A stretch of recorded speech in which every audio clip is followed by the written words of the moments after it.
And we are live. Awesome. Welcome everybody Hi. to Meet the Maker. This time, oh, and everyone's did the little hand thing. There you go. Welcome everybody to Meet the Maker. We are attempting to do this more frequently, and this is sort of our first attempt. Patrick, thank you for joining us. If you guys haven't seen Meet the Maker before, this is just a segment that we do where we just talk and hang out with makers in our community that have awesome projects or do the things that we love. Um, this week we're talking to Patrick Schmidt, who is I guess the brainchild and mind behind Mobileraker, which is something that I was telling him I personally use. I know Alan, you did a video on it. You're a big user. And I think a lot of the people in our community are. So this is a good opportunity for people in our community and us to learn more about you, and just again hang out. And I want to thank you for taking the time. I will tell everybody you are in Germany, so it is 9 p.m. there, and this is why we're doing it at the 12 o'clock Pacific time rather than our traditional 4. And also on a Saturday, I think, instead of Sunday. So, Patrick, you can go to your job and not be a zombie, when you start your day. Yeah, thank you very much. And thank you for the invitation and that you managed to rearrange a lot of stuff to make this happen. It's again, it's our pleasure, and we're just super happy to have you. Um, we will ask a plethora of questions. Some of them may be Mobileraker related, some of them may not be. Again, this is just for us to learn about you. For people on the stream, we do have a couple exciting things that will be happening. I didn't confirm with Alan, but I assume we're going to be doing the drawing for the Milo CNC. We were running a promotion last month where people that placed an order or sent us, mail, were able to enter in to win a free Milo CNC kit. So we'll be doing that drawing on the infamous wheel of drawing, whatever that's called. And then we've also got quite a few prizes. We're going to do trivia like usual. Patrick has graciously given us some Mobileraker licenses that we can raffle away. We're also, or we'll ask the trivia questions for, and we'll also be providing those. So I think we decided we have 10 licenses, 10 one-year licenses. And then we'll see how the stream goes. We usually give away some filament and stuff like that too. We may or may not do that, but there is some great prizes. So thank you, Patrick, for helping us out with that. Sure.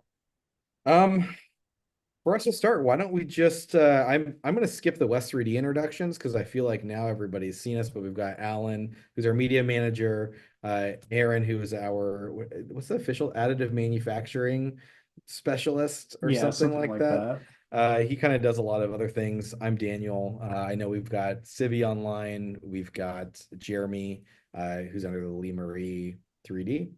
And yeah, so we're all here. We're going to begin monitoring chat. If you guys have questions for Patrick, please let us know. Um, my first one is just, can you please introduce yourself? Yeah, sure. So probably no one knows me personally because I somewhat avoided joining any media interaction or going on a maker fair, stuff like that. Even though like in Europe, there are a few which I wanted to attend, but last year I was still doing my master thesis. And so maybe next year I'm able to join them, maybe even in the US. So as Daniel already said, I'm from Germany and I started Mobileraker during my studies. And now I'm actually starting a normal job as a software developer, even though my field of study wasn't really it was related to computer science, but also a lot to electrical engineering. And I don't even know how I ended up writing a front-end application because that was one of the things I said to myself I never want to do because I always have something in my mind when I design an UI element, and if it doesn't work out, I get upset really fast. Cool. So you've never been to a rep festival or a No, maker never. fair? Interesting. Okay. Yeah. I know there's I think there's a big one in Frankfurt. Yeah. Um, yeah, and I'm one of these days we'll make it over and at least do the Sanjay Mortimer Smurf will be really fun. Um, oh, cool. Okay, so I already asked, but other people other well, I guess I didn't ask this. What was your master thesis on?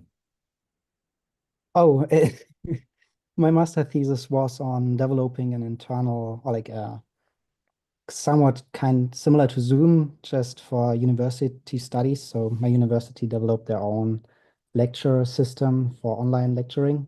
And yeah, I was tasked with adding some security stuff, like being able to kick people that don't behave so well or students that kind of troll because somehow some students do this kind of stuff.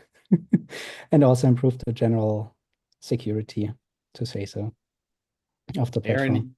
Aaron just graduated this year from college. Aaron, do students really troll? Um, it was really bad during freshman year. That was 2020 for me. Um, I don't know. As I got further along, uh, for A lack of a little better bit term, less. like the problem people weeded themselves out. So it didn't really have much of that. So it sounds like you didn't choose your thesis. It was suggested to you. For me, no, I actually chose it myself Okay. because I preferred to like do something practical compared to the other stuff my university offered, because normally they do a lot of stuff with theoretical stuff. And I somehow managed to get a really practical thesis for my bachelor and for my master. And yeah, Cool. The only so reason I that was asked is about it. because obviously you have Mobileraker. It seems like that was low hanging. That would have been low hanging fruit to do something related to that. Yeah, it's not that easy in Germany to do it like that. Normally, Uh, I also probably wasn't that motivated to do that. I just wanted to find an easy topic, and in the end, I managed to do it. just get it over with. Yeah, basically. Cool. So can you tell us about Mobileraker and just how you decided to start this? Because I was digging through and I think I even got like you can basically Google the history because you can see like a timeline of like comments and threads and stuff of people interacting with you and or talking Yeah. about it and sort of see the evolution. But how did that come to be and how obviously it's how has it changed from when you first conceptualized it to what you have today? Yeah, so basically, this started because of my bachelor thesis. In my bachelor thesis, I wrote an Android app to study the security capabilities of Android devices. And after I submitted it, thought to myself, I need to keep the stuff I learned on how to write mobile apps. So I looked for a project back in 2021 it was. And I thought to myself, there isn't any mobile app for Clipper yet. And I really wanted to get remote notifications for my printer, because even back then, Mainsail and Fluid had really good, or still today have really great mobile integration. Just the platform features like widgets, even though Mobileraker doesn't have one, or notifications isn't that easy for a website or web app. So that's how I started. And I missed to find the picture, but I think somewhere I still have the picture that I first posted. It basically was just a white page that showed the temperature of my extruder. But yeah, so that's how it started. And basically, this was just for myself and quite a learning curve, to be honest, because I'd never really worked with so much front end and UI elements, and also make stuff accessible and easy to understand for people. I don't know how long people are, or some of you are using Mobileraker, but for example, the temperature cards that are shown, if you have multiple now, there will be the three dots or more dots below the cards to show the user that you can scroll that. In some really early versions, these were missing, and some users were confused about it, that this was scrollable. And yeah, so a lot of Hmm. this evolved to make it more accessible. And basically, that's how it started for myself to me wanting to have remote notifications. And I started posting in mainly in the Voron Discord channels about it. And some people basically asked if they also can have the app. And back at that time, I only was developing for Android, just simply because Apple requires you to own a Mac, give them Oh, really? $120. Yeah. So to okay, nowadays you can use Macs in the cloud to build the iOS version, Mhm. but you still need to pay Apple $120 a year, I believe. And Hmm. also, I think back then they even required to like they told me that I need to have a physical iOS device for the initial publishment of the app. I don't know if Interesting. it's still that case. So did you have to buy an iPhone, basically? Yeah, basically. And a So did MacBook. that make you convert over? Are you now an iPhone user, or do you just have Yes. two phones? Yeah, I'm Hey, now an iPhone user. so they strong-armed you into it, though. They couldn't just sell you on the features. Well, Force convert. yeah, I was using Android for probably 10 years. Hmm. Yeah, a little bit longer, I believe. But like, yeah, that made me switch it because I was like, yeah, I need to buy an iPhone now. And either I buy a broken old one, but compared to used Android ones, the iPhones keep the value way better. So I was like, I'm better off buying a completely new one Yeah. and just switching. And then I also needed to get a MacBook. Thankfully, to my parents, they provided me some funding to get Oh, me nice. up and running. And also some community members helped with funding, I think the first year and the second year of the Apple developer license, Oh, great. because I believe in 2021 and 2022, exactly. And there also was one other German community member who initially provided me his Apple developer account to issue the app for me because I always Oh, said, that's yeah, amazing. I mean, it sounds like the yeah, community definitely. has really been wonderful for you. Yeah, definitely. But also, it's been, I hope that there would be other people joining me developing the app. Sadly, this really didn't happen. Hmm. And now it's actually a little bit hard Well, or you got close a to job now. impossible. I imagine when you were in school, you had a little bit more time, I assume, to dedicate. Yeah, yeah, definitely. But also now it's a little bit more complicated or close to impossible to contribute to the app, sadly, because back in last year, I think there was in April, or no, June, July, there was a big controversy about some Chinese companies stealing open source projects. I believe it was Clipper or Mm, Moonraker and stuff like that. And also CNC Kitchen and Thomas and Lara in their Meltzone podcast invited the Marlin developer, I believe, hmm. who Yeah. talked about funding for open source projects.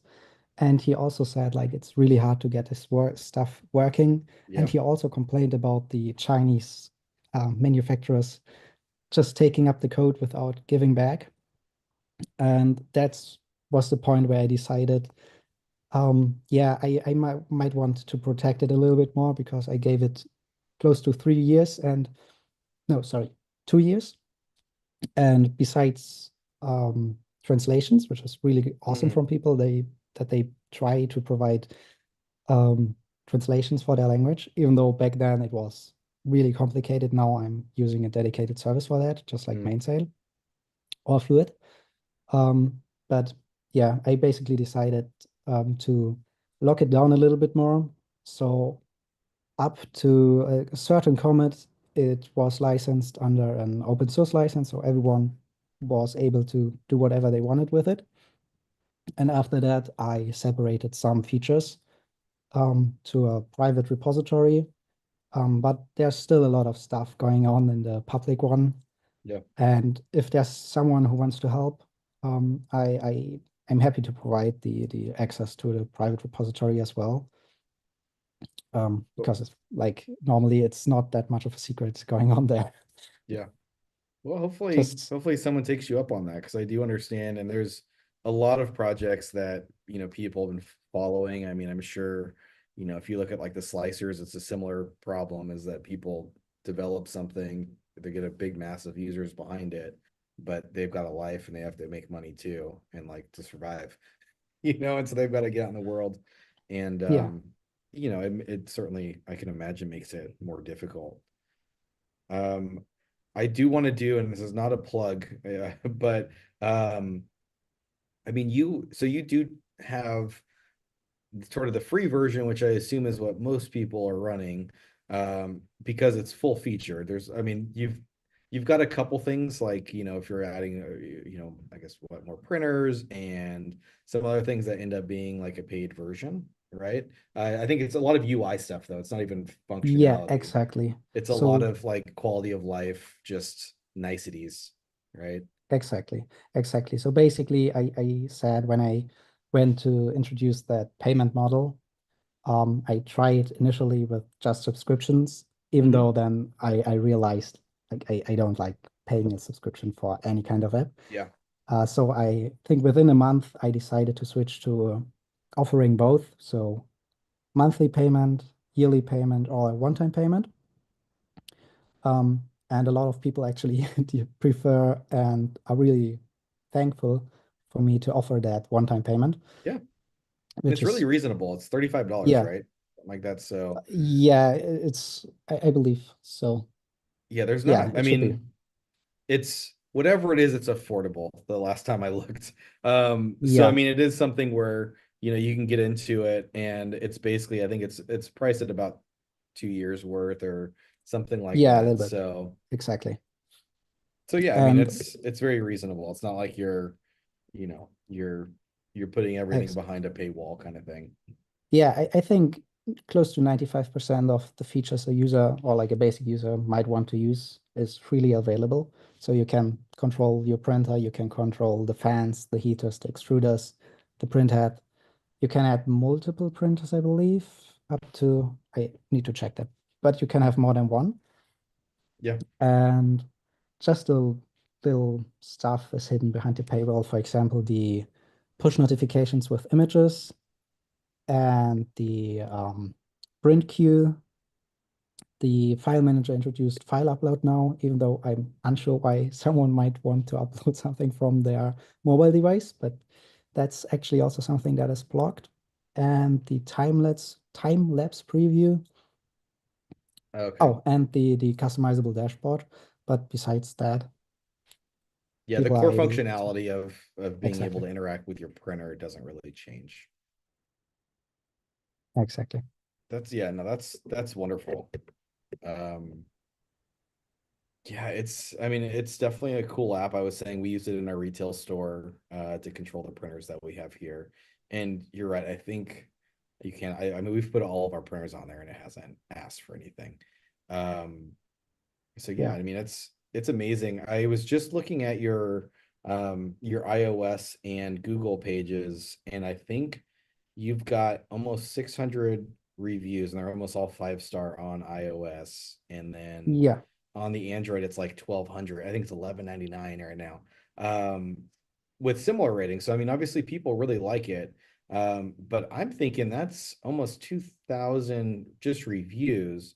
And I'm assuming the people leave reviews. I never leave reviews. So it's got to be like, how much, do you have an estimate, or do you have a number of how many users worldwide are using Mobileraker? Yeah. So in the last one, I can actually check that right now. I think yesterday I actually checked it. Oh, cool. And in the last 24 hours, it should have been around 15,000. And in the last month, close to 25,000. Oh, so those are And just all over the world. downloads. Those are just No, no, no. downloads, or? Active users. Oh, wow. Okay. So you're saying that in a period of a month, 25,000 unique users are using Mobileraker. Yeah, That's exactly. amazing. Yeah, it's also really surprising to me when I added this tracking feature that so many people are using it, and also all over the world.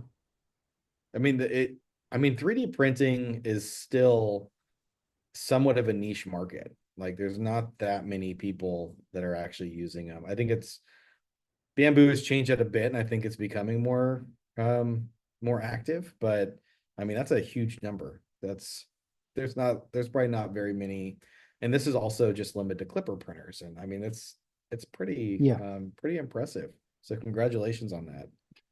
thank you. Also, I think I saw a question in a chat regarding switching between Android and iOS, and I think I can quickly answer that if that's Yeah, okay. please. So basically, you can buy the license on either device and just create an account with Mobileraker, and then you can share it on as many devices and cross-platform as you want, as long as they are logged in. That's awesome. Yeah, I run Mobileraker both on my phone and on my tablet with no issues. And is there I mean, I know that this is where there probably becomes a lot more competition, and you're a lot more I mean, you're limited in time. But is there, or has there been efforts to bring it to also just like a normal web browser, just for the multi-printer sort of functionality? It should be possible since it's developed in Flutter, but I haven't tried to do it. Okay. There were a few people using it on Mac no, iPad for Mac or whatever it's Okay. called. But I think it's broken as well because there's Okay. some dependencies that rely on a mobile device, for example, the notifications. Mhm. But I haven't looked Okay. actively into it because I'm thinking Fluid and Mainsail are more than sufficient, but And maybe they are, for yeah. multi-printer or printer farms, it's different. I don't own as many printers and I don't own a print farm, so I'm like reliant on feedback from users in that regard. Okay, fair enough. I will let other people ask questions also, and I will try to do a better job monitoring the chat. But I can go forever. Alan or Aaron, do you have any questions? Well, I think it would be interesting if you talked a little more about the notifications. Um, it's one of the two main reasons that I jumped on board with Mobileraker. The other being I just feel that your application has a much better user interface than just mainsail on a mobile browser. And especially now with some of the configurable UI that you Definitely. have, there's a lot of stuff there. But the notifications were really what kind of sucked me in. If you can talk about that. Yeah, sure. I think I'm in regards to the notifications in the third iteration. I think, yeah, third one, because initially the plan was to go completely serverless. So create a notification purely on the user's device. Sadly, Apple and also Google are a little bit constrained with how app developers use users' computing power or their battery. So this was not really working because after, I believe, 15 minutes or something like that, the either Android OS or iOS, decided to kill the task I was using to make that work. So I found a library, awesome notifications, that allowed me to use, yeah, Google Firebase to send push notifications, which, however, required me to write a Compagnon application. And this one still exists today and is still part of the notification system.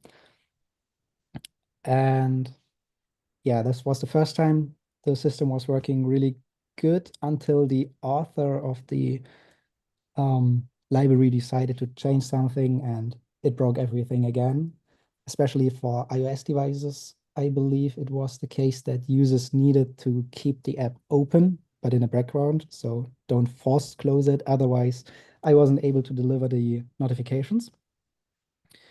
And after a little bit of waiting for the author of the notification library, when he did a new major release that brought in some features that also fixed, like, for example, this iOS behavior I was talking about, I had to rewrite it again. And now it should be working, hopefully more or less reliable. There are still some users that have problems. For example, for myself, I get notifications 2 times, but that's a bug in iOS and not caused by Mobileraker. Took me a few days to realize that. Um, but yeah, now all a user needs to do is download the Companion or use any of the Clipper install helper script to download it. And with the introduction of the installer, which is based off Quinn's Octo Everywhere installer, they just need to run it. It asks a few questions and tries to find the configs, and then they are ready and set up. As soon as the app connects to your printer the first time, the app will provide the token, which I need to send a notification to your device, to the server, and my backend server will just take your message and deliver it to Google or Apple. Somebody asked if you have any desire to develop a Wear OS app. So I think, something where you can, the smartwatches. Yeah, I've been asked that a lot of times, and I actually have a draft for it, but it is just really hard to come up with a actual good use case why someone might want to use it. The only thing I can think of that is useful is to have a preview or like the current progress. But there's the problem with going cross-platform that I might need to rewrite a lot of code I already developed in Flutter for a native application in Swift, which is holding me a little bit back. But there's a demo I wrote really fast to see if it's working, and it was somewhat working. But as I said, like there are not as many users that might benefit from that. So maybe someday if I have more time. Yeah, it's kind of where you put your time into and what's going to give you the most value, I assume, or Yeah, give exactly. the people the most value. Exactly. So we've talked a little bit about Mobileraker, and you mentioned sort of the beginnings of it and why you started. But I'm just curious what your experience with 3D printing is. And obviously you have at least a printer because that's why you developed Mobileraker, but I don't know anything about that. Yeah, sure. So it must have been in late 2020 when COVID started, and I was about to finish my bachelor degree. Oh, no, sorry. Actually, it was in 2019. I got my first printer, which was a Prusa Mini. Yeah. And that got me hooked into 3D printing.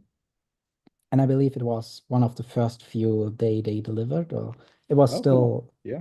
6 weeks waiting time or whatever Prusa was doing back then. Oh, the good old Which got Prusa me wait hooked. times. Yeah. Yeah, exactly. Oh God, lights turning off again. Um, which got me hooked into 3D printing. And I immediately started modding the printer, even though Prusa machines don't really need it. And I kind of regret doing it because it just got worse, to be honest. And then in late 2020, when COVID started, I started to look at videos from Nero, I believe, Yeah. about the Voron 2.4. And that's when I decided to buy the parts actually for this printer, because back then we still had to buy everything one by one. I think probably around, I placed 40 orders or something like that with different vendors. Oh, yes. So Oh, no kids yes. there. Mm-hmm. And yeah, that was my first do-it-yourself printer, to say so, or kit printer, So which we actually, can, oh, go ahead. yeah, which got me even more hooked into building printers because I kind of enjoy building the printer more than printing nowadays. Yeah. Do you have other printers? So you have a V2. Do you sell the Prusa Yeah, Mini? so actually the Prusa Mini is now living with my brother. Or Okay. like Hey, cool. last year, I went to Ireland for 6 months for exchange year or practical year. I forgot the Is English it like term, kind of like an whatever. Erasmus kind of thing? Or Yeah, an Erasmus, but not for school, but for work, the okay, cool. summer job stuff, kind of stuff. Cool. And he told me he might want to try printing a little bit, so I told him he can have the Prusa Mini. And since then, it's never left his house again, or his home. Well, hopefully he's using it. Yeah, he's definitely using it, That's awesome. and it's at least a good printer for him now. He cannot Do destroy you that much. do you have other printers? Yeah, sorry. I had to get Reality K1 to uh yeah, develop the companion on it because Creality is a little bit special with their Their own Android. version of Yeah, Clipper? Yeah. exactly. There's a lot of that going on. It's yeah, it makes it less easy, I'm assuming. Or you get and then you deal with people that are, you Yeah, know, have just exactly. varying versions. Yeah, that's rough. Yeah, they decided to use a very weird uh, distribution, Linux distribution, which is a little bit more special, and how they structured the folders and stuff like that. And I just needed to get a device. I think it has maybe 100 print hours Okay, so you're not using it too much. because no, not really. And also it got really badly damaged during shipping. The glass door was shattered completely. Oh no. Yeah, but it's working now. And Okay. besides that, um, I also have a um, Voron Zero, Hmm. the small one, which I just built for fun. Yeah, well, you said like So that's the most fun part. yeah, exactly. And also, so the small printers aren't that practical. Some might say, some Yeah. might say otherwise. And this year I got the Rhetoric VCore 4 Oh, cool. How do you like that? to, oh, it's nice. So I got the full upgrade kit. Initially, I just got the hybrid because they didn't offer the IDEX kit yet. But the idea was to get an IDEX printer to improve compatibility and integration with Mobileraker. And it's really great. I actually today managed to get my first multicolor print. Oh, sweet. Awesome. Yeah, Yeah, that's good. Well, that's a good amount of layer changes too, because there's a lot of overlap in those white and red yeah, layers. That's cool. yeah. It was actually the first print, even though the IDEX is still quite a journey to configure. Yeah. And yeah, you definitely need to be experienced because it's still everything a little bit beta. Also, the software, it yeah, can Yeah. be tricky. Well, and I'm assuming being a software engineer, um, you're able to at least diagnose and maybe even fix some things that you're running into. Yeah, definitely. Cool.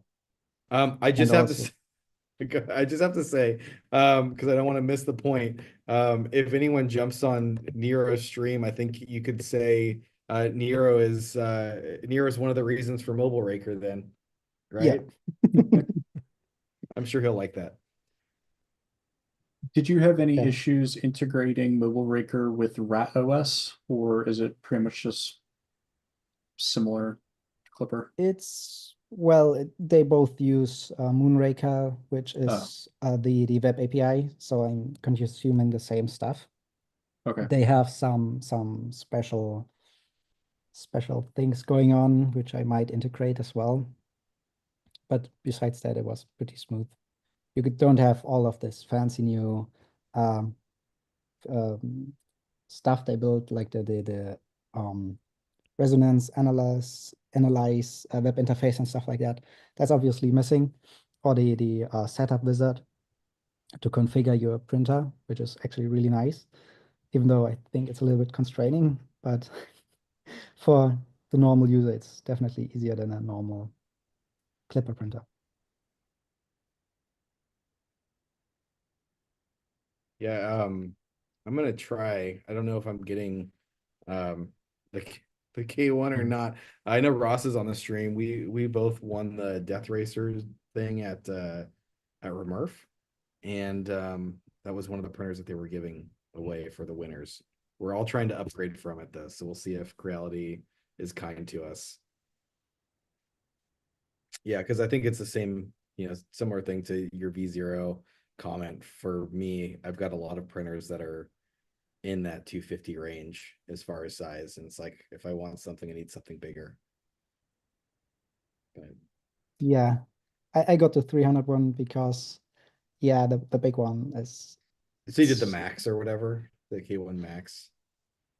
Sorry. Is that it? Oh, you're talking about the rat rig? Yeah. Yeah. Oh, But cool. I No, also sorry. have the small K1, the normal one.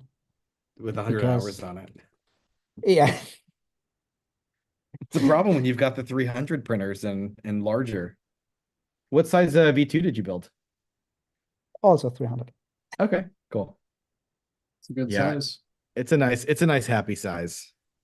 Definitely. That's But Yeah, my V2, sorry, my No, go V2 ahead. has the most hours. So this was the workhorse for me, printing other stuff, mods. Probably it's also, yeah, I replaced the parts of my V2 at least 2 times now, I think. The printed parts? Yeah, just for Okay. fun. Oh, well, hey, if Wow. it's fun. See, I like building. I don't like rebuilding. So then I end up with a bunch of printers that sit in the back here that we don't use because I don't want to rebuild them. Or I start like the V02 conversion or whatever, and my wife mentions there's a table behind our desk that just has it like basically in pieces and bearings are like all over. And yeah, I don't want to It's so rebuild it. it's so nice when you're building a new printer and you have all your hardware in nice little baggies. It's like, oh, this is this, and then you rip it all apart and you have a just random assortment of fasteners on the table, and then you're like measuring with a caliper, is this the right one? Not That's fun. totally me. There's people I know that have like organized little like, drawer bin things with all the screws. I'm really envious when I see that, but I just know I I wish I can't. I could do just that. my it's just not me. Yep. I bought the organizer. I just have to put the screws in it. That's the easy part, right? Mm. You had the idea, you took the first step. Yeah, Yeah, maybe I because bought. I'm German. Oh, sorry. Go ahead. No, No, I please. just I bought the organizer when I was building the Milo, and then said, well, when I get done with this, I'll just move all of my other screws out of the Ziploc bags, like the large Ziploc bags that they're just tossed into, and I'll sort them and put everything away and label everything. Yeah, that one of these days that'll happen.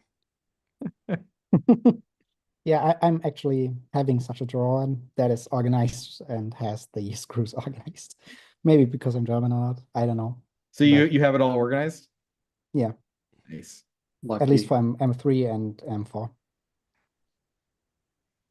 I wonder if there's like a correlation. Like if you made obviously a great app with, solid code and stuff like that and being organized. Because I've dabbled in some development and done some applications for work and stuff. And I can tell you, if somebody looked at that, they'd be like, oh my God, who gave this guy access to this program? But yeah, I'm sure there's a correlation there. Maybe. Patrick, I am curious. What do you do for fun? Like outside of all of the development and school and printing and stuff like that, do you have any other hobbies? Yeah, so normally when you start 3D printing, you think about all the fun stuff you can print, and then you start running out of ideas. and find hobbies that allow you to 3D print more. So I got into the FPV stuff Oh, sweet. Yeah. with the drones. So I tend to do that. This year it was a little bit slow, but I'm still building them and flying them. And besides that, going to the gym, meeting friends, and yeah. Cool. Do you race the drones, or do you do any, like, I mean, I've seen like the videos cool where they go through like, you know, Yeah. abandoned No, it's garages or just whatever. yeah, it's just the freestyle kind of stuff where you do this kind of garage. No, yeah, diving in lost places and stuff like that. Even though I Yeah. haven't done that yet, Okay. because yeah, there's nothing close in my area to do that. But I would love to do this. But I Do you have also any need to get better at it. do you have any problems with motion sickness with that? No. Wow, okay. I wonder if there's a thing though, Aaron, like if you're wearing the actual goggles, like I could see that being an issue. But I think, I mean, don't they also have the ones that are like just on the controller with the screen you can use? Yeah, Yeah, but normally with the FPV drones, you always wear the goggles Oh man, yeah, that would because make me that's sick. the That'd that's make the me point so of it. sick. Yeah. Oh, yeah. I tried one of those what is it called?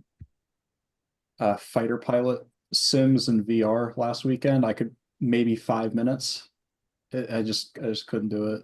It's way too much motion. I what was I watching? I was watching a video and I think it was one like, you know how when you open I have a Meta with Oculus, but you open the browser and it gives you like just these things on the browser. Like they're like stupid apps or whatever. But I don't know if it was that or on YouTube, but I watched something which was just a first person of somebody like bicycling and then like getting up and walking around. And I got so dizzy. Like I Oh, couldn't, geez. because you're stationary, so your body's like you're not moving. Like, Yeah. oh man. I was like, I've experienced vertigo, I guess, just standing up on my with my VR goggles. Yeah. Eh, It's nuts. That's cool though. That is really cool. So it sounds like we should look into some 3D printed FPV kits. That would be awesome. Why don't we take a break then and let's do trivia? Um, or we can do the Milo drawing. What do we want to do first? Hmm. Maybe we should do the Milo drawing. Do you want to do that, Alan? Sure. Do you have the wheel of I fun? do have the Wheel of Fun.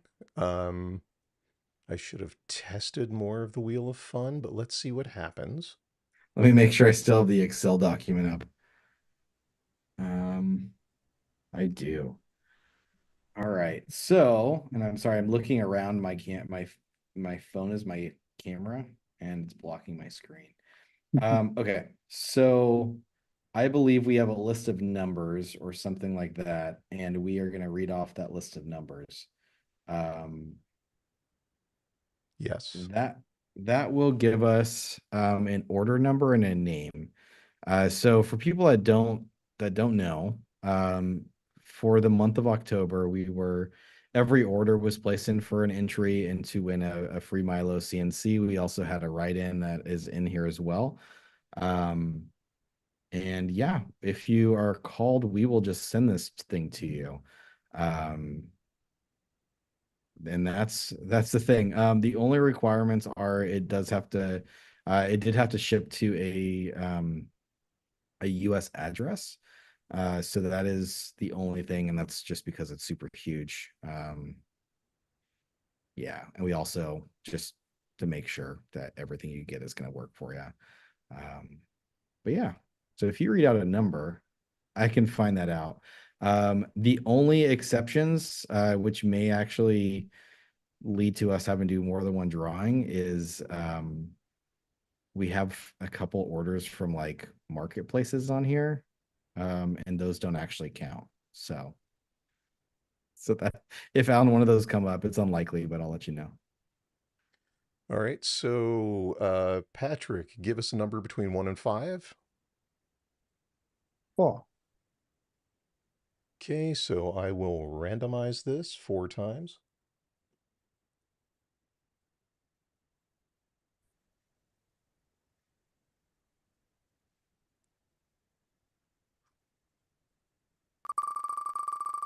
I like the spinning Milo.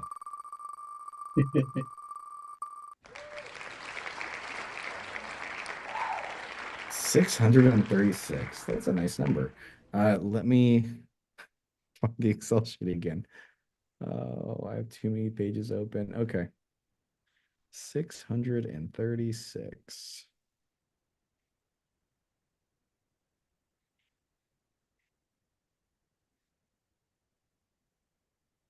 All right. It is for order number 43038. And I'm just going to read out the first name. And if it's you, you can, and you're on here, you can just check, see if it's you. But the first name is Joe. And Joe, if you are here, or if you're not here, we will reach out to you, but congratulations. It is super cool. I'm jealous when I see Allen's, but my wife would kill me if I actually had one at my house. So it's not you, Mark. All right. So that is that. So again, congratulations. Congrats. We will reach out to you. I'll reach out to you just because it's likely you're not on here. But yeah, awesome. Cool. Someone gets a new CNC. We can still do a trivia. Just because we were mentioning projects. I saw a post on, okay, so this is going to be for one of the year-long Mobileraker subscriptions, and I'll start because I have one that I'm going to forget. But I saw a post on the Twitter today that was about a particular product that is heading to 2 resellers or retailers this holiday season. And it is a 3D printing adjacent project. If you can tell me what that product is, that is 1 license. And if you can tell me who the 2 retailers are, that is another license. And go. And by the way, for people on Zoom, we've got like a 10-second delay. So you won't see anything for a while.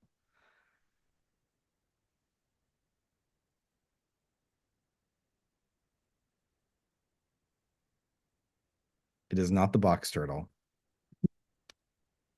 And employees should not participate. Matt, one is a US retailer, one is not.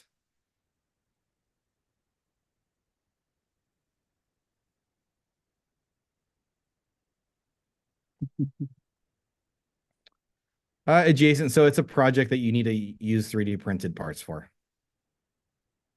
So Scope-Puke? I hope that's how you... UK, I would assume. Scope UK. Okay, that's probably better. You got that right. So you got that right. So it's Hedamame, and they posted this morning that they're bringing it to 2 major resellers. That is 1 license. So Scope UK. If you can just send us an email at info@west3d, tell us that you won. We'll make sure that you get a license. I will say, Patrick did tell us that we need to make sure that you're registered for Mobileraker, so sign up for an account, and then we'll be able to facilitate getting you a license. Okay, so that is what it is. And I'm actually wearing some right now. That's what these headphones are. That is a hint for one of the, and Albe, you got it. Okay. Well, you got 1 and the other is us, but that's fine. So Mark, you got a license too. Congratulations. Again, just reach out to us because we might forget. Although you are very active in our community. But yes, so if you're in the UK, these Hedamame headphones will be available sort of at a local retailer. It is a fun project, I'll say, as a plug. It's not too much printing. I think I did it on 2 plates. and it's a project that takes less than an hour to put together. Yeah, and they work pretty well. I like these.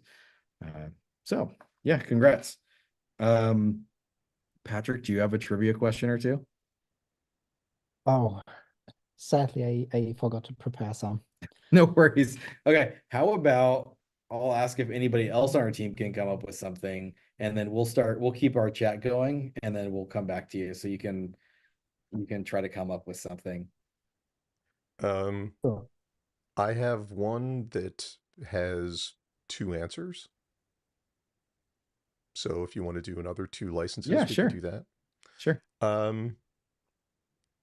You would not know to look at me, but I do enjoy mountain biking. So name two of the people that are considered to be the fathers, as it were, of mountain biking. Are they older or younger than you, Alan? When you They say are older. fathers, I Yeah, imagine. This is before they had yeah, helmets. because no one is older than me, right? Okay. Brain Twist has one. It is indeed Gary Fisher. I'm Googling it. Papa pump them legs. And it's me, Green, got the other.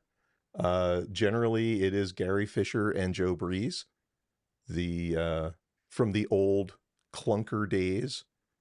And both of them went on to start mountain bike companies.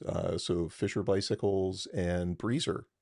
Um, my first mountain bike was a Fisher, and my wife Carrie actually rides a Breezer. So Oh, that's awesome. And Mr. Fisher had a sweet mustache, goatee thing going on. yeah. Very well done. So I would have thought mountain biking would have been around or a thing much longer. It looks like this would have been in like the 70s and 80s and then it looks like the company maybe in the 90s or something. So Mm-hmm. I mean that's not I see I was thinking like old like 1900 um which is why I made that joke but yeah, okay. That's awesome. Okay. If you won those, and Alan said your handle, just reach out to us and we'll make sure that you get the licenses.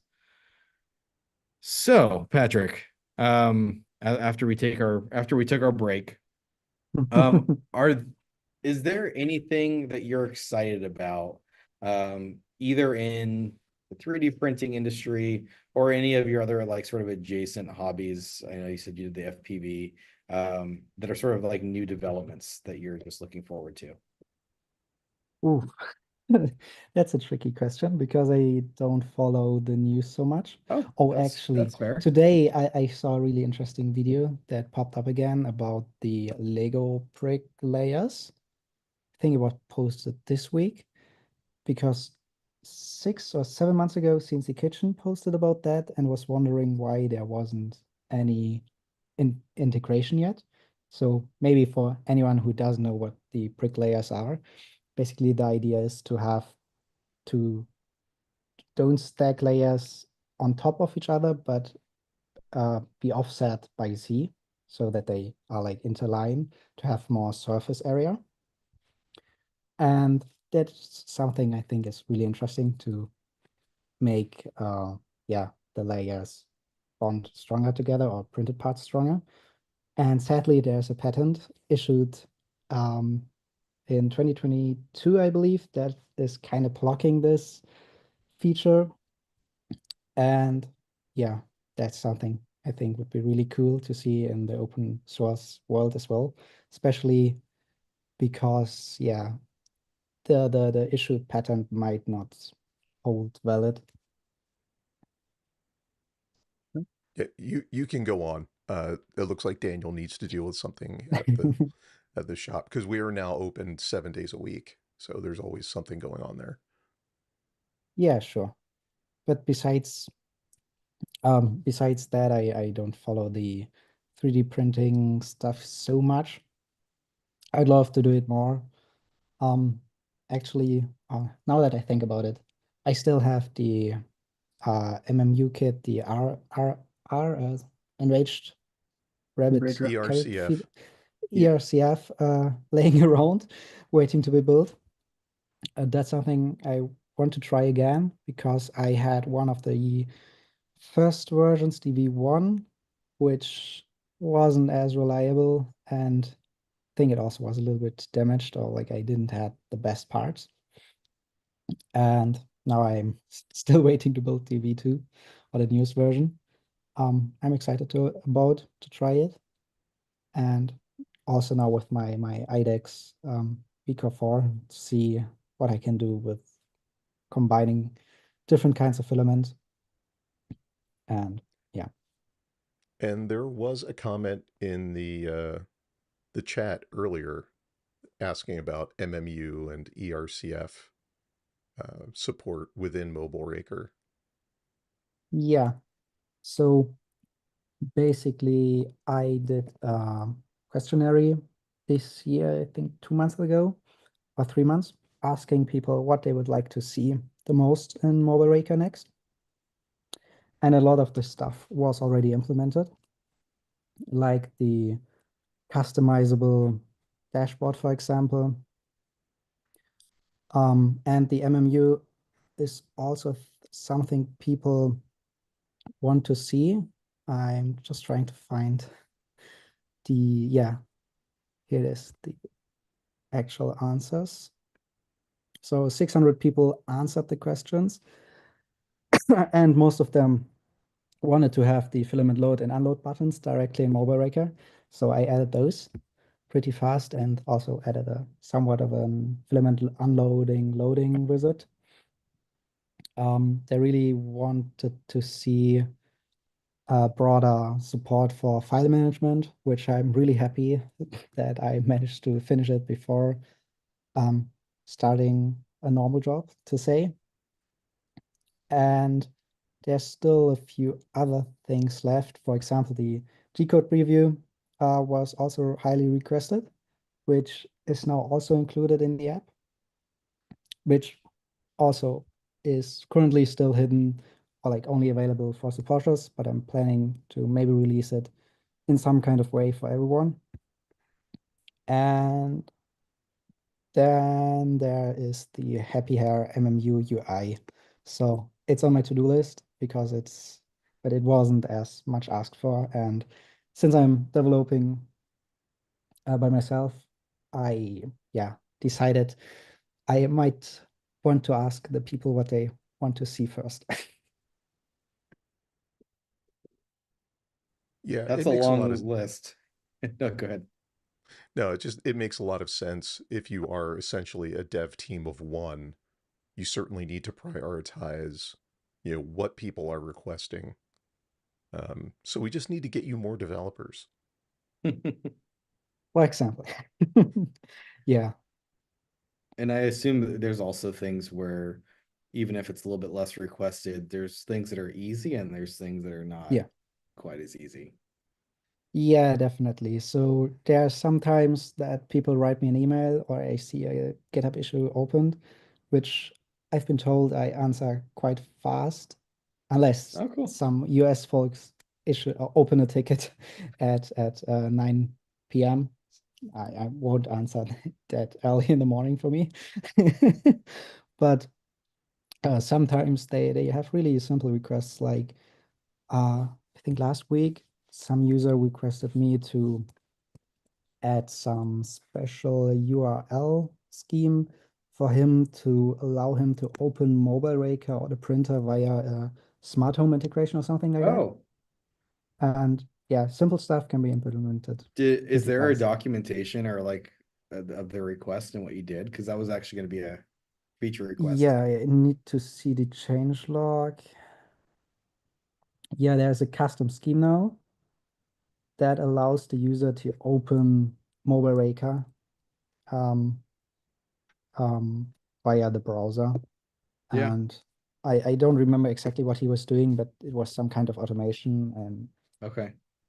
Yeah, so one of the things that I started to work on and then stopped, and one of the printers doing it, the other ones still aren't, um, was a smart home integration that would just take basically the status. So when the print's complete, which obviously Mobileraker knows, to then wait for the hot end to get to a certain temperature, and then once it does, just to actually like safely shut off, and then kill power like actually from the switch, which is a smart home integration piece. So if there's a way to do that integration, which doesn't quite sound like it's exactly what you've done, but like if I No. can at least, yeah, I don't know, it wouldn't work. There is something Yeah, out there that I've been using, um, but yeah, that's something else. But it would be cool to yeah, be able, I'm sure. I mean, and that's a good example probably of like a feature that didn't take you terribly long, yeah, but exactly. made someone's life easier. Exactly. Or someone was asking if I could add a print summary. So like if the print is done a lot in the latest version, it will show you the time it took to print and Mm. also how much filament you consumed.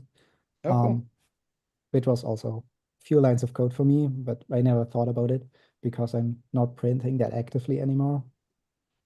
And yeah, stuff like that is easy, but requesting Wear OS app or Apple Watch app is a little bit more tricky. Well, and you did recently do a lot of work for the Spoolman integration. Yes, I also this was also something I wanted to add initially only through Mobileraker, like spool management in Mobileraker. But then the Spoolman stuff kicked off and I discovered it and yeah, thought to myself, why should I manage or like implement this back end management for spools myself when I can just use the Spoolman API? And I don't know what version is actually in the app right now. I believe the one that offers filtering, I hope.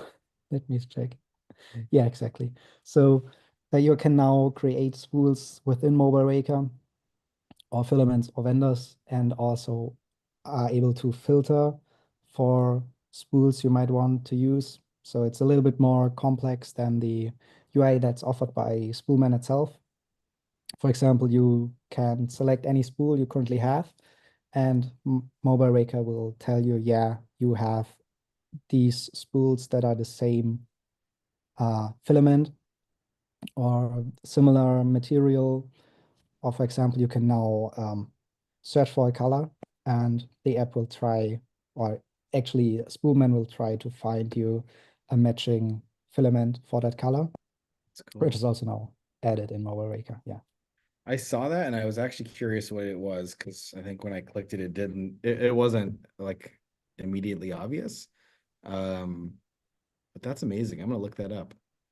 Yeah, so basically you will need to install Spoolman on your Raspberry Pi, which offers the management and spool consumption feature. Mhm. And I'm just hooking in as an UI element. It's awesome. Sorry, I just pulled it up. Yeah, this is great. Yeah, that's cool. Yeah, I mean, good. no, I was going to say, it really does speak to one of the reasons why I've, I've done a couple of videos on Mobileraker, and one of the reasons that I keep coming back to it is the fact that you are very responsive, um, whether it's discussing feature requests or, dealing with issues, which I think half the time have been my own stupidity. Um, you're very helpful with that. And implementing a lot of stuff, even, some of the simpler things that I've talked about, like now when you in the Mobileraker interface, if you want to control your part cooling fans, previously there's a slider that you can use, but now you can long press on the plus or minus. So if you want to take your part cooling fan and just turn it all the way up, which is something that I do a lot, when I'm changing filament and now we want to cool the hot end back down, you can just long press on that to rather than having to set and confirm. And just a lot of those little things you're very quick to consider and if possible implement, which is great. Yeah. Do you have As any way for people to support the project outside of purchasing a license, or if they've bought a license and they want to do more? You have a Patreon or like the Buy Me Coffee thing? I used to have a buy me a coffee link, but due to German tax law, it's not that Oh, easy. So okay. the easiest stuff to do is you can actually tip me even after purchasing a lifetime Okay. supporter. So there's a tip icon that you can select any tip amount, I believe. Mhm. And also, if you want to, you can buy the app permanently, but also keep a monthly subscription active. So this will work as well. And if there are even some people that figured out that there's still a legacy subscription that was $5 a month, I believe, and they Okay. somehow managed to activate it through the Apple Store or something like that, Huh. Okay. which was really interesting because I thought all of them switched by now, but Hmm. apparently some user decided he wants to support me even more, which is really nice, and I'm Cool. thankful for that. Yeah, that's amazing. So I assume, I mean, you have a lot of users.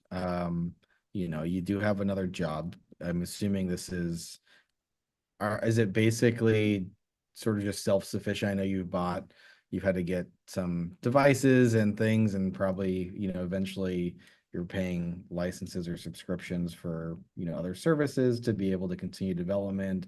Is that what those are mostly supporting? And obviously your free time that you're giving to the project? Yeah, so it's self-supporting itself now, which I'm really thankful about.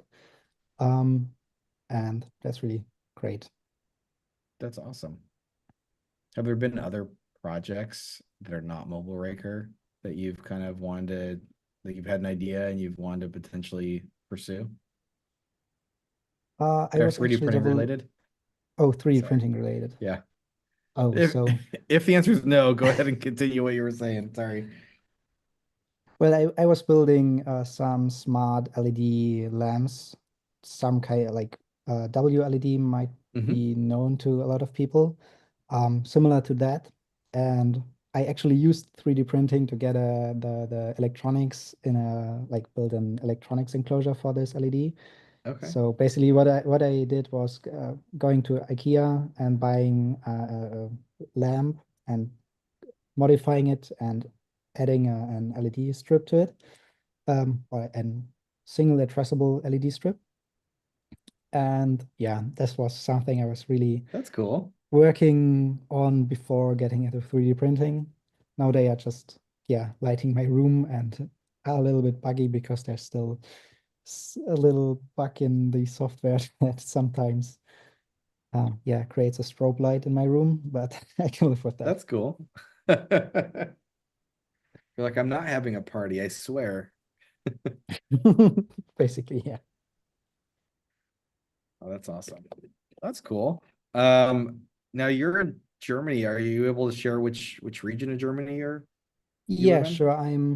I'm close to Frankfurt am Main, so that might be the city that people might know the most. But yeah, there's the saying that all people in the area say they are close to Frankfurt am Main, even though it's a 1 hour drive Oh, south. So that's the area. cool. Um that's, I think, the one place in Germany that there's a direct flight from Portland, actually, which is where we're located. Yeah, So probably. yeah, it's cool. I think I I think Condor, and there's one other airline I think that is now doing it too. So we've thought about we go to Europe every year, and we thought about maybe stopping there for a while. And then yeah, it's a nice short trip to where we usually go. So awesome. Yeah. Um Guys, do you have anything else you want to ask, Patrick? Hmm. Go ahead, Thinking. Aaron. No, I'm just thinking. I had something like in my head. It was on the tip of my tongue, and you know how that goes. Um, Yes. So everything with Mobileraker is going through the Moonraker API, correct? Yes. Okay. Um, well, that kind of shoots that thought. Because there are probably going to be some changes coming up in Clipper that could be interesting, but that we're at another layer of abstraction. Hmm. So No, yeah, that works. And yeah, I assume, you know, there continues to be new features. And I'm I'm assuming you're reading a lot of output and information that Moonraker is sending out. Is that also being pretty actively developed? So there's new things that are available to you pretty frequently. Yeah, it's developed by Arxine, who's also, is it Arxine? Yeah, who's also, I believe, part of the like developing mainsail as well. Oh, I'm I'm No, really you're bad at that. good. You're But good. he's actively developing it, and we also like give suggestions. So like the front end developers for all apps, yeah, if it's mainsail or fluid, like suggestions about how we might want to use an API. I think it was the webcam API we wanted to have changed because it was a little bit tricky to address. Um, and I'm happy that it's working the way it is now because now users can just add a webcam in Fluid and have it available in Mobileraker as well. I think Fluid was the wrong example Mhm. with mainsail. One of the UIs was a little bit behind, but yeah, it's actively developed. And but it always depends on Clipper what they tend to add. Because primarily, well, that's wrong. Moonraker offers a lot of stuff besides delivering data to Mhm. us. Cool. Someone asked what kind of microcontroller you used for that LED project that you mentioned. Oh, it was ESP32. Okay. So kind of just a very available commercial. Yeah. Yeah. That's cool. Well, actually, it was an ESP32 coupled to a Tiny 10 due to some speed issues. Like there was some kind of stuff going on which required me to, yeah, get a second microcontroller for it. Interesting. Interesting. That's cool. I mean the projects just are, yeah, it's cool. And it's one of those things where you've got a 3D printer and you probably have it sitting around and you're like, what can I use this thing for? And you're like, yeah, cool. I mean, if I'm doing something on a lamp, I can, yeah, build the enclosure for it. And those are pretty small, those 32s. I mean, you could probably, Oh yeah. I was actually thinking you could even take a light bulb if you could find the space and just extend the bottom piece of the bulb and you could probably fit something in there. Um, Oh yeah, yep. I think some manufacturers are doing that with the ESP32. oh, really? Yeah. Yeah, I guess I'm not surprised because you look at those and there's usually like a pretty decent amount of plastic there that you're like, okay, that's not actually emitting any light. That's housing some electronics. Interesting. Cool. Have you thought of a trivia question yet? Yeah, actually, I thought about one. I don't know Sweet. if it's Okay. that good, but it's related to my app. Oh, Um, cool. and basically it's or should I start now? Please, yeah, let's do it. So basically it's about the three options that are available within Mobileraker for remote access, which might be interesting to some people to know as well. We can do three licenses, one for each, depending if someone says all three at the same time. That makes it kind of not fair. So someone said Obico. Yeah, that's correct.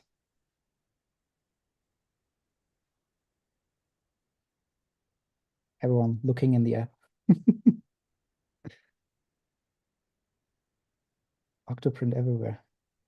Ah, close enough. Octa everywhere, yeah. Yeah. We'll give it to Matt. Because you already got Obico. So Octo everywhere is one, yes.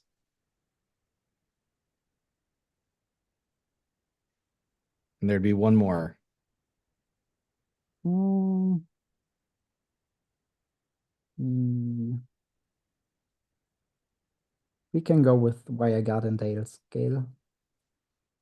Okay. Yeah, that's okay. So basically, the third option is custom. So you can add whatever server you might want to add, and a lot of people might use WireGuard or Tailscale for that. And yeah, That's what you're doing, Alan. Yeah, so I run WireGuard on my firewall, and I really appreciate that the iOS app is auto connecting based on SSID. So I can start a print in the morning, drive to work. Not that I would ever look at my phone while in traffic, but if at a stop sign, or a stoplight, if I wanted to, I could check my print progress. And then when I get to the shop, once it realizes that I'm on shop Wi-Fi, it automatically VPNs back. So yeah, I exactly. love it. That's awesome. No, that I think that sounds like a also was great a setup. community suggestion to add this SSID thing. Yeah. Sweet. And what's nice within Mobileraker is when you're setting up your printer, you can set it up with a local and remote name. So, for example, it's very easy when I'm home to use the name of the printer.local, but sometimes the local names aren't propagated across a VPN connection. So you can also put in the IP address, and then Mobileraker will connect with whichever host name it can find on the network. Exactly. So that's again a really nice setup. And Alan, you'll have to walk me through it because I think that would actually be a better setup than what I'm trying to do, which is not nearly as nice. I think we've got, so let's see, it was Projects in Dad's Garage, Matt G and Nadir. Yeah, reach out and we'll get you a year license for Mobileraker. I've got two trivia questions, and one just came to mind. I am, because I use it as a fidget, it actually works really well as a top. And I'm just going to show this part of it. What am I looking at? Or what are you guys looking at? It makes a really great top, by the way.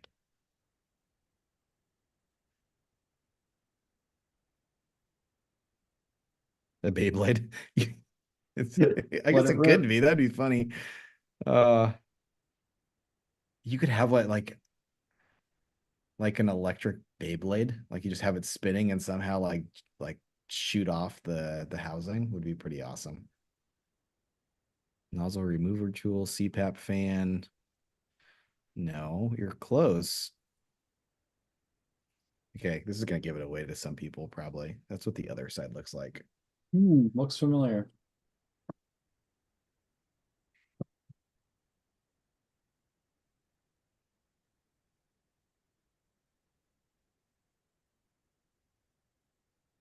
Let's see. There we go. All right, Ross. You've got a year subscription to Mobileraker. Good guess. Um, the other trivia question that I came up with, and I've been slow to get this going, but it relates to the question earlier about the hedamame. But in 2022, the end of 2022, we we purchased another gosh, that train. I was telling Patrick, I hope this train doesn't come by again. It is by and it is going like 10 miles an hour. That's awesome. Um anyway, hopefully that doesn't is not too distracting. But yeah, we purchased a another sort of 3D printing company, and gosh, you didn't let me say the question. Thunder keys. You don't let me say the question. I'm gonna come up with something else because that's not. I didn't get to say the question. Um, yeah, I don't have another good one. Let's see. Uh, yeah, I'll look around and I'll find something. Let's I've got talk a for a good one couple. in the meat. I've got a good one Oh, in the go. meantime. Good. Please, please. Okay. This one might be difficult. We'll see. So in the year 1986, the FIA, uh, basically International Racing Consortium, proposed a new class of World Rally Championship cars.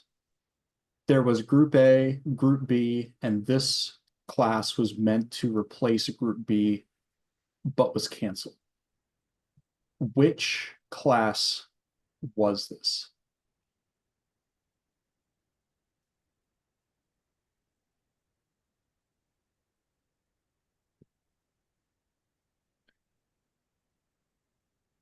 I don't know. Is Group C a class? Not at the time.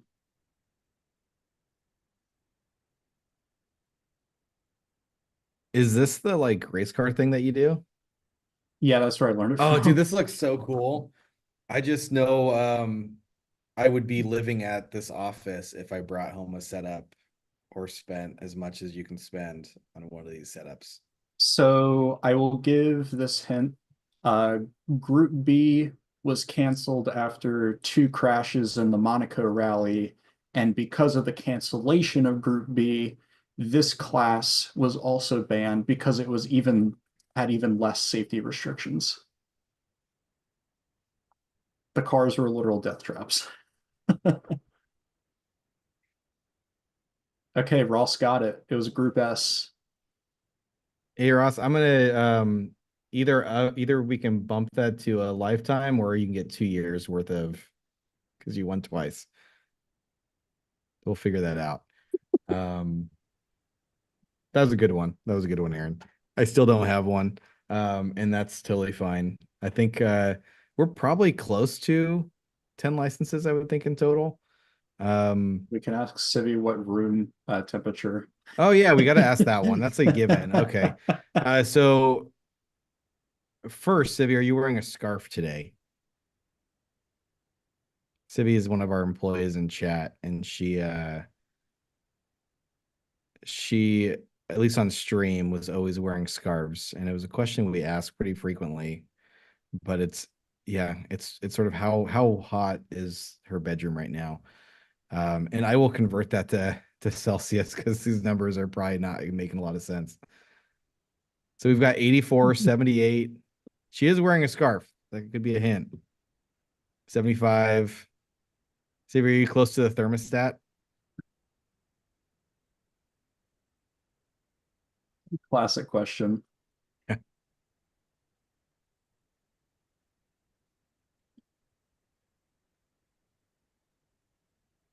Oh, there you 23 go. C. There we Pesla's. go. There you go. All right. 77. Jeez. That's like boiling. That's what, Yeah. 26 maybe? Yeah, 26. What's wrong with you, Civi? 25, yeah. That's pretty warm. That's toasty. That's not comfortable. Especially when it's like it's cold here. You don't that's what temperature maybe in the summer I could understand just because you it's nice and hot. But okay, cool. Well, Maca, I think, got it. So Maca, if you could reach out, just info at West 3D, we'll get you a year subscription to Mobileraker. And Scope UK, I mean, we've talked a bit about using Mobileraker remotely, but it is still very handy, even if you're in the house. Just getting the phone notifications alone, you can use all of that functionality on your LAN. So, There's also the case for using it as a replacement for having a screen for every single Oh, one of your printers.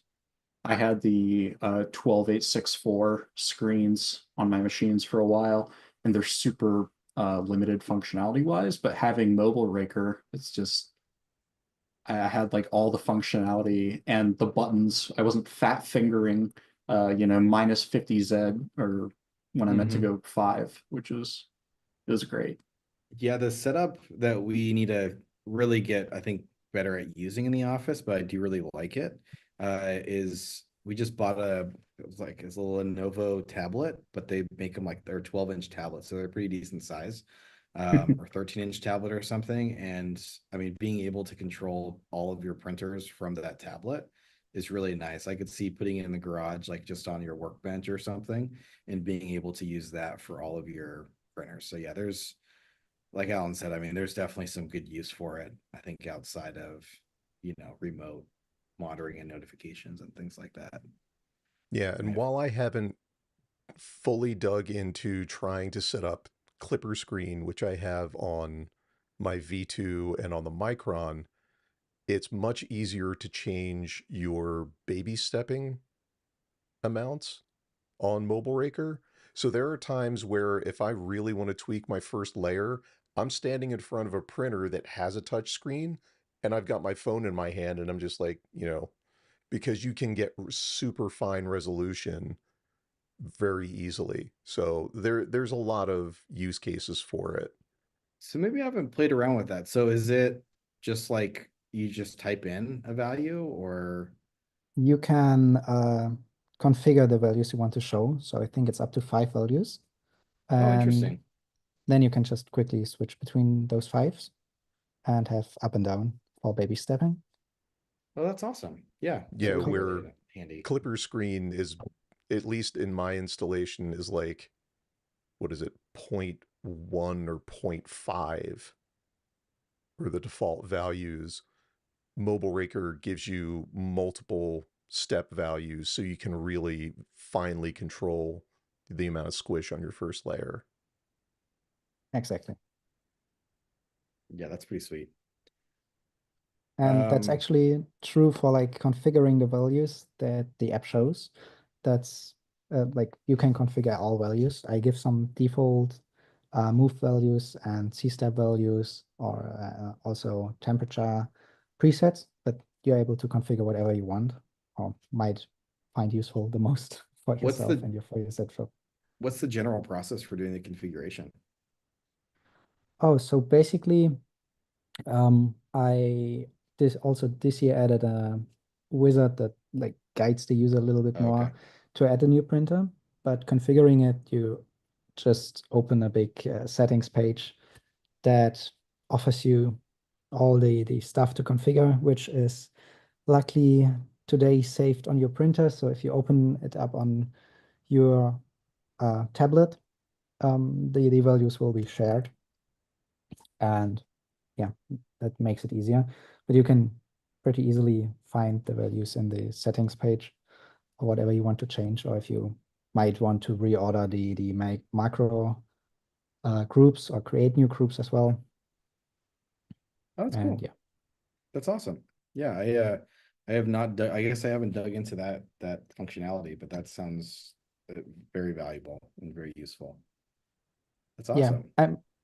And as with the other stuff, I'm open to suggestions. If someone says, "Oh, this isn't like the most comfortable way to configure stuff," for example, the microgroups is a good example, which now is a little bit easier compared to the first version where you needed to drag and drop the macros one by one. Now you just open like if you click on the target group, it will bring up a bottom sheet with all macros of the other groups, and you can just select as many as you want, which makes it a little bit easier and faster for the user to add groups. Oh, cool. Yeah, no, that's awesome. That's that's sweet. So I mean, as you just said, if people have suggestions to let you know, but I also understand that you are, again, you've got your other job, and so I think you've said that you have to kind of pick and choose. Can I ask about how many hours you still put into Mobileraker a week? Around 4 to 5 hours, I think. Okay, it's not like, I mean, it's a lot to add on to your life in another job, but it's Yeah, not like you're pulling 80-hour work weeks. no, no, no, not really. That's good. That's good. But Don't do it. Take care of yourself. No, I tended to do that while I was studying, and you can do it only up to a limited point of time. Yeah. And yeah, but yeah, it depends. Like if you go with the average, it is about 4 hours a week. Okay. But there are maybe 2, 3 weeks where I take the time off, and then I have one week where I do it the entire weekend, for example. Hmm. But yeah. So Do I'm you trying to. spend? Go ahead. Oh, I was just gonna say, thinking about it, you possibly a feature request, um, because I have my macros divided into a couple of categories, basically to hide everything except what I absolutely need while I'm running the printer. But you don't have the ability to filter what's visible based on printing state, do you? Not yet. Oh, well, you have the ability to hide it if the printer is printing. Okay. That's working. I So are actually you need to check thinking? some stuff myself. Are you thinking, Alan, like for instance, if your printer is not printing, you would want access to a heat soak macro or something like that, you Well, there's know? also things like if the printer is actually printing, then you probably don't want a button to unload filament that you could accidentally hit. Because I UGL, know, something like that. yeah. So there's a lot of that kind of stuff that could potentially ruin your day. That I know in Mainsail, you can say within a category, I want these macros, but only available when the printer is in certain states. So, if you're doing manual filament changes, you can have the printer, do a pause. And then once the printer is paused, it will then show you load and unload macros. And I just couldn't remember if that was available within Mobileraker. Yeah, currently it's only for the printing. So if the printer is either printing or paused, you can set it if it's yeah, should if the macro should be hidden, but not exclusively shown if it's printing or paused. But that's pretty easy to add, to be honest. Yeah. I'll write it down and let's see if it's get it in the next version. Someone did ask if you can add a "Are you sure" to the cancel print. They kill the print by fat fingering cancel Yeah, print. I think it's added in the latest version You just because got to there were update, other Josh. users. Think I added that. That's cool. Yeah, That's super handy.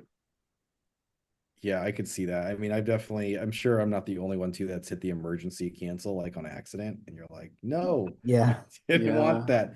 Those Yeah. stupid like 3-inch touchscreens or whatever that you really need a stylus for. Yeah. Yeah. Um, Patrick, are I you mean, part that's of any also of the reason.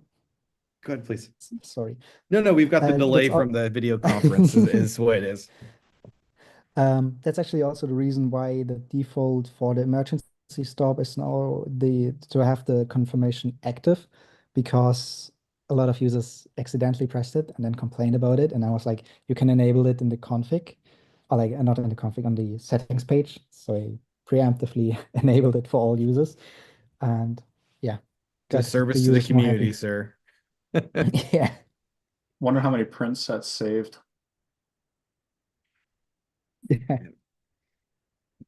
By the way, this train is still going by. At least we're not here in Seriously? yeah, it's a long one. I told you it's going like 10 miles an hour. Wow. It's not speedy. I can run faster than the train's moving. And I don't run Require very Face fast. ID. Biometrics check. Yeah. So Yeah. your cat doesn't do it? I don't know. I want my wife, if she's like, hey, your printer is making a lot of grinding noises or something, to be able to turn that thing off right away. Called the power plug. Yeah, I guess you could do that and kill Yeah. my pie. Yeah. Patrick, Again? are there? Oh, good. No, I just, when you said kill my pie, I said again. Oh. Uh, Yeah. Yeah. I've had really bad luck recently. Yeah. It's the never curse is shortage of having spreading. pies. Yeah. Well, that Magneto again, I don't even know it. Now I try to do the Wi-Fi and as soon as I get the Wi-Fi connected, it reboots. So I'm like, Oh, okay, that's hopefully fun. the yeah, I'm hoping I just I just re loaded Clipper and all that stuff, and I'm hoping it had to do something with just it didn't compile it right or messed up, but it's possible the Pi Wi-Fi is jacked up or something. So we'll see. I'm another one in the bin. So Patrick, are you part of any other communities that maybe we don't know about? No, not really. Okay. Okay. At least Don't not play actively. don't play video games or anything? Oh yeah, yeah. I used to play a lot of League of Legends, and that's like then I started going into software development and kind of replaced it, which seems to be the story for a lot of developers nowadays. Yeah. But yeah, besides that, Yeah, I think also when you go to school and then you start having a job and stuff, you start finding that you have yeah, less and less time and you're worried about getting into something that looks really fun and having even less time. yeah. But actually, gaming got me into programming because I was part of one of the biggest German ARMA 3 Altis Live servers Hmm. and was developing stuff there back when I was 14, I believe, Oh, or even cool. younger maybe. And yeah, that's what got me started in software development. Is that what was actually like, was that your like the first programming you did was for a game? Yeah, it was for Altis Live, like developing different game mechanics, adding new features like a pick locking system or marketplace. Pretty complex stuff, actually. Yeah, no, I'm trying to think at 14, like that's really impressive. Um, wow. Like I would think that that would be really overwhelming for a lot of people. So that just is a testament to you. That's fantastic. I'm impressed. Mm. The thief skill. Yeah, I wish I got into that. That'd be so cool. I wanted to get into like software engineering or one of the computer science sort of majors. And I was kind of dumb. I was like, oh, but everybody's getting into that. Like it's gonna be so overcrowded, not kind of thinking of the other side that like everything is going to turn into, you know, a software, you know, everything is moving digitally. And this was like in early 2000s. I'm old, but yeah. Oh, please. I'm older. Yeah. Wow, that's cool. Um, well, Patrick, I will let if anybody has any other questions, I will let them ask. Um, there is one question we always ask towards the end. It is too late for me, Civi. I my brain can barely hold or process what I'm doing now. So anyway, um, so we always ask this question, which is just if you were watching the stream, who would you like to see us bring on that would be of interest to you? Hmm. Maybe CNC Kitchen actually, because I think he brings so much like Oh, that's so engineering fun. knowledge for to yeah the 3D printing community. I just really enjoy watching his style of videos and also the Thomas and Ladera Oh yeah, um yeah, as well. Like the two big German influencers, I hope. I yeah. didn't No, I forget think you got anyone them. that's in Yeah, the I think you English got them. speaking. Yeah, and we see we've seen Stefan multiple times and talked with him at the rep rap. So maybe next one we're at, we'll ask if he's willing to. I think maybe I already did, and he might have said yes. But that's why I'm saying, Civi, I don't have the mental capacity anymore. I forget more things than I remember. No, that's awesome. Cool. Thank you. Um, Yeah. I also oh yeah, we did ask Hector too. And he did not want to be part of a public Hector conversation. did not, Hector doesn't like being on camera. He appreciates the interest, but he was even like when we're at the rep rap festivals, and I'm wandering around and, we try and just show what's there. So we're happy to show Fabrico and KB3D, you know, and other vendors. And Hector's just like, no, I don't want to be on camera. Go get someone else from the booth to do it. So it is not due to a lack of interest or love for Hector and Fabrico. He just doesn't want to do it. And it's also not because he's on some wanted list or something like that too. That we know of. Oh my God. No, Patrick, thank you. I was saying again, Patrick is in Germany. We scheduled this at 12 so he wouldn't be up until the middle of the night. I told him that we would try to wrap up before 11 his time. We are hitting that time. And so I want to again just be cognizant of that. If you guys have any sort of last minute things that you'd like to talk about or ask, please go ahead and ask. And if not, we'll wrap things up. Great. I will Thank you for ask having one me. thing. I'm going to ask one thing Yeah. while we're waiting for people to ask if they have any other questions. You said that you've never been to a rep wrap. If you had to choose one, what would you like to go to? Oh, that's a good question. Oh, it was the one that rebranded now. Was it in Vegas? Close So to Vegas? the one that rebranded was Earth 3D Printopia. That was in Yeah. Maryland. There was one in Reno, which was a Voron meetup. That was just what, last month, 2 months ago? Yeah. Yeah. Vice. Yeah, So then the 3D Topia one, I yeah, the 3D believe. Printopia. Okay, yeah. Yeah, I think Earth was a great event. Really, it was a good event this year. And the nice thing about that, if you're making into a longer trip, which I know a lot of people that came from Europe did, you're in an area that has a lot of places to visit within, 2 hours. So Yeah, that's also nice. yeah, Yeah. that's nice. I mean, some of the others are a little bit harder, that are at least in the US. Just things are so spread out. But yeah, cool. That's awesome. And we've got a lot of people asking you to come to Remurf, which is I think the biggest one now. Uh, yeah, Smurf. Yeah, there's a whole bunch of cool ones. Anyway, I'm gonna follow up with you. I'm gonna make sure that this year you take some time off and head to an event.